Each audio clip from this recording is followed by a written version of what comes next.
What's up, everyone? This is AJ Frazier from Frazier Comics here on a special edition of indie comics. Now, not necessarily this is an indie comic, but it's a video game special adaptation to comics. So I figured I want to show off a series, my personal favorite, and that's going to be Ratchet and Clank. Yes. So for those of you that had no idea, because I found out this much later on.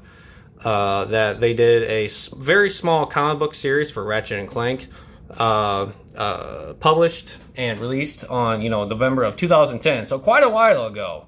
So I got here the very first issue, based on the hit Sony video game, PlayStation exclusive. Ever since Ratchet and Clank came out, the first game came out in 2002, I instantly fell in love with it, and ever since then I've been a huge fan of the series.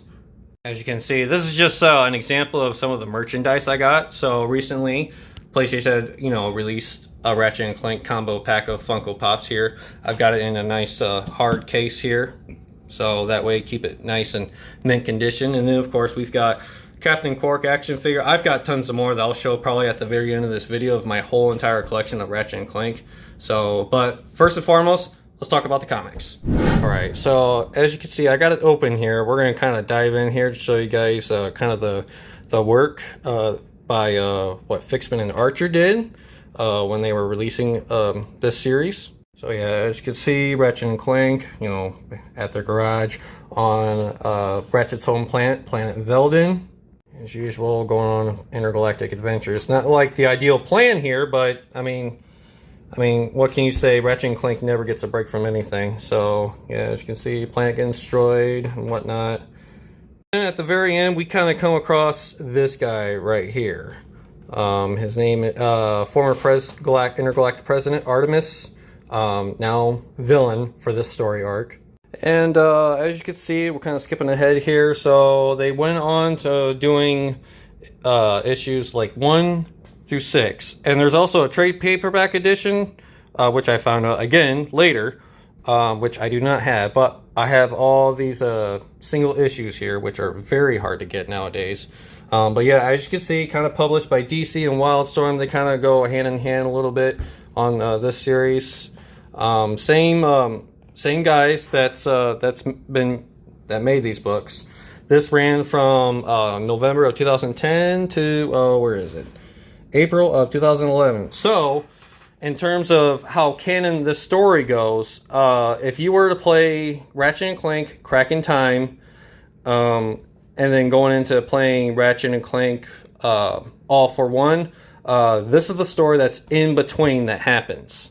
So, if you're a huge fan like me or a diehard fan, I would definitely invest in this and to find that continuation of that story from in between those games. So from Cracking Time and All for One, this is the comic book series that I would definitely recommend reading into. Yeah, so I'll tell you what, why don't we skip ahead here? We're gonna look into issue 6 here now. Right, as you can see, I've got it open here, front to back.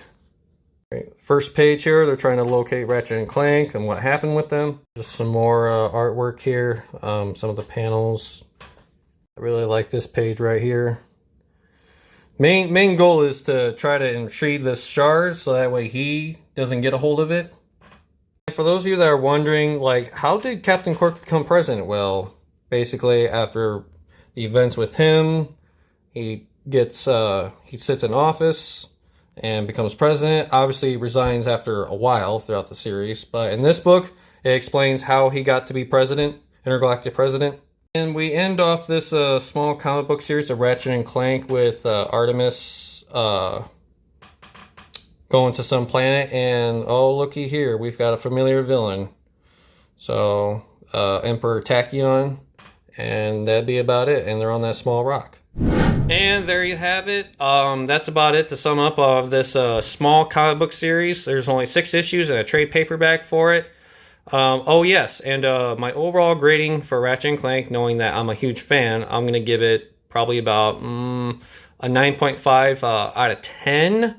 And, it's not going into whole favoritism, but just kind of how, if the story arc or the series went a little further, I probably would have done a much more accurate grading for it. And also, I'm not a professional grade. I just go by, what I see, my opinion on it. I'm not a professional at all for grading whatsoever.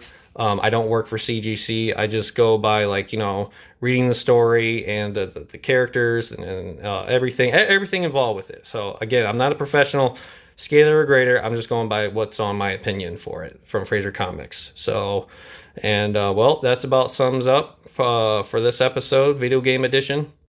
All right. I would like to say thank you for staying tuned to all these episodes I've been doing on indie comics plus video game comics, because that's kind of my life. When I was growing up, I grew up with this video game franchise, such as Crash Bandicoot, Jak and Daxter, all those guys. And if only I just wish some of those franchises would just never died, which they did. Hopefully for a reboot someday, but you never know. So just hope for the best, I guess. Knowing how with the economy is nowadays, it's just money, this and that, and then just kind of going after people.